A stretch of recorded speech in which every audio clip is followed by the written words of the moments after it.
सबसे पहले तो जो फैक्ट फाइंडिंग कमेटी है, कारण तो उनको बताए जाएंगे और जो कुछ चर्चाएं भी हुई हमारे अपने ब्लॉक लेवल पे भी, और जो सामने निकलकर बातें आई हैं उनमें से ऐसा नहीं कि सबने मेहनत भी की और हमारे कैंडिडेट भी सक्षम थे, और उसके बावजूद हमारा जो वहाँ पे हम नहीं जीत पाए हैं, तो सबसे चर्चा होने के बाद ही इस पर वो होगा। और मुझे लगता है कि हमें फैक्ट फाइंडिंग कमेटी से ही बात कर इसके ऊपर चर्चा करेंगे, और फैक्ट फाइंडिंग कमेटी के ही मेंबर्स आपको इस पे ज्यादा बेटर ब्रीफ कर पाएंगे।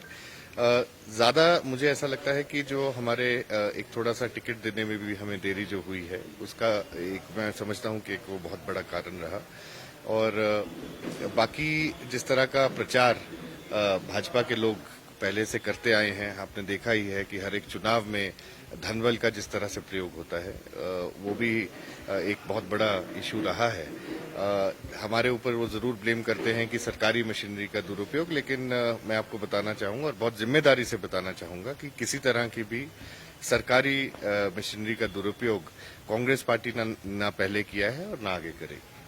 क्या आपको लगता है कि ये थोड़ा आसान होता कांग्रेस के लिए अगर कांगड़ा जो अभी मजबूत स्थिति में है कांग्रेस के लिहाज से, कांगड़ा से ही कोई कैंडिडेट होता? देखिए, ये कहना, इस पे मैं टिप्पणी नहीं करना चाहूंगा, लेकिन ये जरूर कहूंगा कि आनंद शर्मा जी एक बड़ा चेहरा थे, और उन्होंने उनको जो हाईकमांड ने यहाँ से चुनाव लड़ने के लिए भेजा, वो एक सक्षम उम्मीदवार थे। कांगड़ा के लिए उन्होंने बहुत कुछ किया था, और जब वो राज्यसभा के सांसद रहे और मंत्री रहे केंद्रीय सरकार के अंदर, कांगड़ा के लोगों के लिए उन्होंने बहुत कुछ किया था। तो इसको देखते हुए हम लोग यहाँ पर उनको चेहरा उतारा गया था, सभी विधायकों से बात कर कर ये चेहरा उतरा था। और साथ में आपको मैं ये बताना चाहूंगा कि जो हमारे ये चुनाव हुए हैं, इसमें हम 5 लाख की लीड से कम हुए हैं। ऐसा नहीं है कि हारे जरूर हैं, लेकिन ये भी देखने की जरूरत है कि पिछले चुनावों में, जैसे मेरी विधानसभा क्षेत्र में पिछली बार 18,000 वोट की लीड भाजपा को गई थी, कई जगह पर 30-30 हजार की लीड गई थी। उसको कम करते हुए हम लोग 8,500 पर पालमपुर पहुंचा है, और इसी तरह से बाकी सब जगह भी वहां पर कम हुए हैं। हाँ, ये मैं समझता हूं कि इस बार जो भाजपा का जो डायरेक्ट कॉन्फ्रंटेशन जो केंद्र सरकार का हिमाचल प्रदेश के साथ नहीं हुआ, वो भी एक जरूर कारण रहा होगा भाजपा के फेवर में।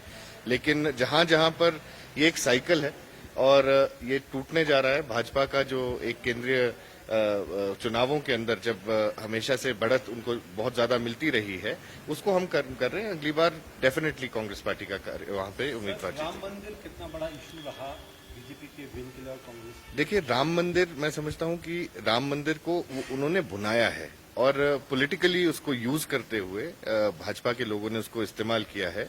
राम मंदिर सबका है, मेरा भी है, आपका भी है, और भाजपा के लोगों का भी है। और उसको मुद्दा बनाना और रिलीजन और पॉलिटिक्स को दोनों को बीच में आपस में इंटरमिंगल करना, मुझे लगता है ये गलत बात थी। लेकिन बहुत ज्यादा मैं समझता हूं कि वो नहीं हुआ, और आज आप स्थिति देख रहे हैं, हड़बड़ाहट में राम मंदिर का आपका उद्घाटन भी हो जाता है, और उसके बाद आज वहां पे जो इंफ्रास्ट्रक्चर है वो बिल्कुल ही चरमरा गया है। तो ये साफ है कि वो रिलीजन और पॉलिटिक्स को आपस में जोड़ना चाह रहे थे, और मैं नहीं समझता कि वो उसमें पूरी तरह से सक्सेसफुल हुए। लेकिन यस, वो जीते हैं इलेक्शन, तो ये भी शायद एक थोड़ा सा उनको जरूर उसका एज मिला होगा। बार बार कार्यकर्ताओं की नाराजगी की बात सामने आई, क्या लगता है उसका भी कुछ इम्पैक्ट? कार्यकर्ता किससे नाराज हैं, मैं ये भी जानना चाहूंगा।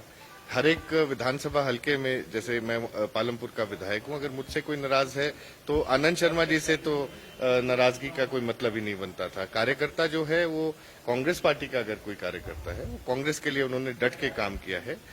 नाराजगी किसी से और से हो सकती है, लेकिन कांग्रेस पार्टी से कार्यकर्ता की नाराजगी नहीं है। और मैं समझता हूं सबने मेहनत की, सबने अच्छे से चुनाव लड़ा है, और हार जीत लगी रहती है, अगली बार जीत के दिखाएंगे। भाजपा ने 400 पार का नारा दिया था, शगुफा छोड़ा था, उसका असर देखा कि लोग जिस प्रकार से नारा दे रहे थे उसी अनुरूप? देखिए, भाजपा आज तक अगर कभी जीती है, कोई भी चुनाव जीती है, वो झूठ के दम पर जीती है।